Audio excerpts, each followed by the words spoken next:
Impermanent loss. What the heck is that? It's a term you start to hear a lot when you start going through crypto white papers or you're learning about liquidity pools. But what does it actually mean? Well, give me 5 minutes and I'll show you. In this video, we're going to go over a quick definition of impermanent loss.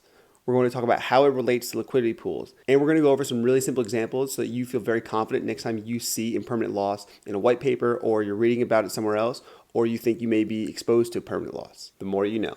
If you're new here, my name is Jason, and I'm on a mission to make $5,000 a month in monthly passive income over the course of 5 months. We're just over a month in. A lot of the experiments I've been trying have been in the crypto space. On this journey, I've been learning a ton, and I've been sharing everything I can with you all. As I've been getting into some liquidity pools, the concept of impermanent loss came up, and I didn't really know what it meant. So I did a deep dive to really understand it so I knew exactly what I was getting into. And I figured I'd share my learnings with you all. If you get just a little bit of value from this video, please hit that like button. It does wonders for my channel and the YouTube algorithm. Plus, this is the type of educational content that could be really valuable for other people, and hitting that like button is the best way to share it with them. And if you're interested in following my journey, hit that subscribe button. Let's start by just breaking down the term itself. Impermanent loss. Impermanent basically means that it is a temporary loss or something that is unrealized, a loss that you have not realized yet. It's impermanent. It's not permanent. I don't know who came up with this the first time around, but they probably could have picked something better. Like I usually do, I built a quick Notion page for this, so let's jump into that. Let's start with a very simple real estate example of impermanent loss. Now, don't come at me if this is not the exact parallel, but it's close enough and most people should understand what I'm talking about. So let's say you buy a rental property for $100,000 and you're going to charge $1,000 per month in rent. So when you first buy that in month one, the property value is worth $100,000 and you have $1,000 in rental income. Your net worth, $101,000. Now, let's say month two, the real estate market crashes. So all of a sudden your property value is worth $75,000 and your rental income, still $1,000, but your net worth is now just the 75 plus month one of rent of 1,000 and month two of rent of 1,000, so you have 77,000. So your change in your net worth is minus $23,000. So while you've lost value in your net worth, that loss is only temporary, because even if the property values stay the same at $75,000, you're still going to make $1,000 per month every single month in rent. And eventually you'll catch up to the original value of the property itself. So you'll erase that loss. Or if real estate prices come back to normal, then your property is going to be worth $100,000 again, and you'll still have all that rental income and you'll have erased that loss.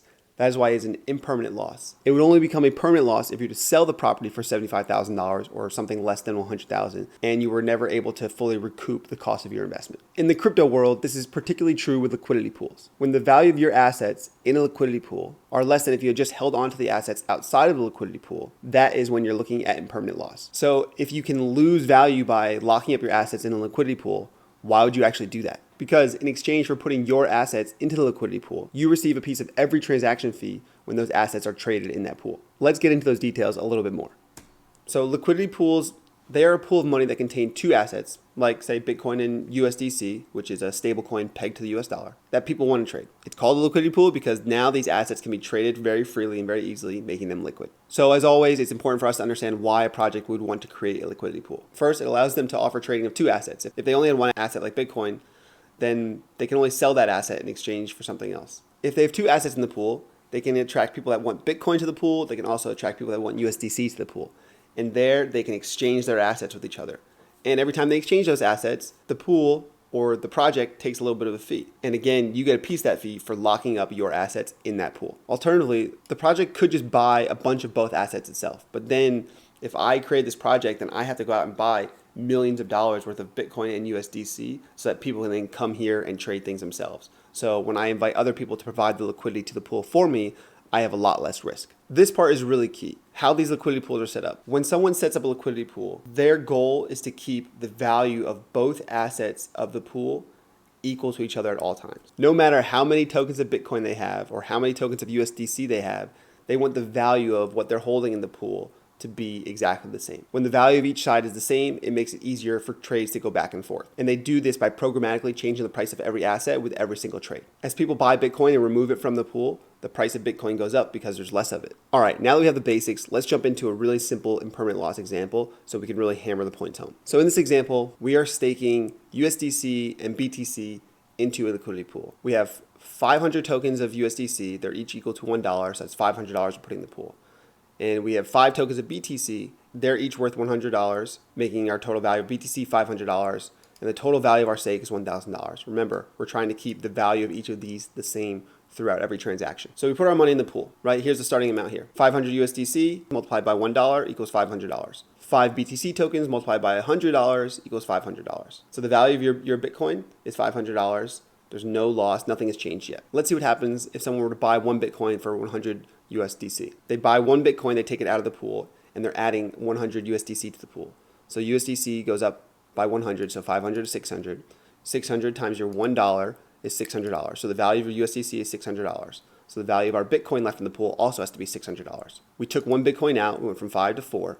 And so when you have 4 Bitcoin that are worth $600, that means each one is worth $150. Now, what if you were just holding on to Bitcoin and you didn't put it into this liquidity pool? So if you're just holding your Bitcoin and the price went from 100 to 150 and you still had your original 5 Bitcoin times $150 is $750. Right now, your Bitcoin is only worth $600 in the pool. So your impermanent loss is the difference between this $750 that you would have had if you just held on to it outside of the pool versus the $600 that it's worth now in the pool. So your impermanent loss is actually $150. However, you are receiving some trading fees as a result of this. So say you were receiving a 10% trading fee, which I know is insane, but it's a simple round number, so don't at me, bro. This was a $100 transaction, you earned $10. So you net that $100 against your $150, and your net gain is minus $140. And that's kind of the total of your impermanent loss. All right, let's do another transaction. Someone buys one Bitcoin, but this time Bitcoin costs $150. So they buy one Bitcoin for 150 USDC. They add 150 USDC to the pool. That 600 plus the 150 is 750. So our value of our USDC is 750. Now we have one less Bitcoin in the pool, and the total of our 3 Bitcoin left now has to be worth $750. So the price of Bitcoin is now $250. 3 Bitcoin times $250 equals our 750. So now, if you just held onto your Bitcoin outside of the pool, each Bitcoin is going to be worth $250. 250 multiplied by your original 5 Bitcoin equals $1,250. And the difference between that $1,250 and the $750, the value of the Bitcoin in the pool, is $500. So that is your impermanent loss. Again, this loss isn't permanent because you can make that up with trading fees over time, or the price of Bitcoin may get closer to what it is in the value of the pool. You made another $15 in trading fees, $25 total. So you net that $25 against your $500 impermanent loss, and you're left with a net gain of $475. Let's do one more final transaction. So now someone is buying $350 worth of USDC for 1.4 BTC. 1.4 BTC is just what the math works out to when you buy 350 USDC at these prices. So you subtract 350 USDC from the pool and you're left with 400, and your BTC in the pool increases by 1.4. So you go from 3 to 4.4. The 4.4 has to be worth the same $400 as the USDC. That means your BTC price is about $91. So now the price, this 91 is actually less than the value of the BTC when you originally staked it. So we can see another impermanent loss example here. Had you just held on to your 5 original Bitcoin and multiplied those by your $91, you would have $454. But now you only have 4.4 Bitcoin in the pool. That's only worth $400.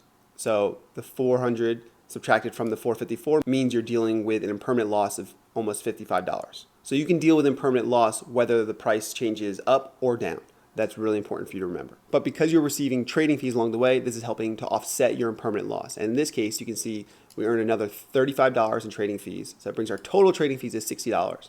And when you net that $60 in fees against our $54 impermanent loss, we're actually up money now.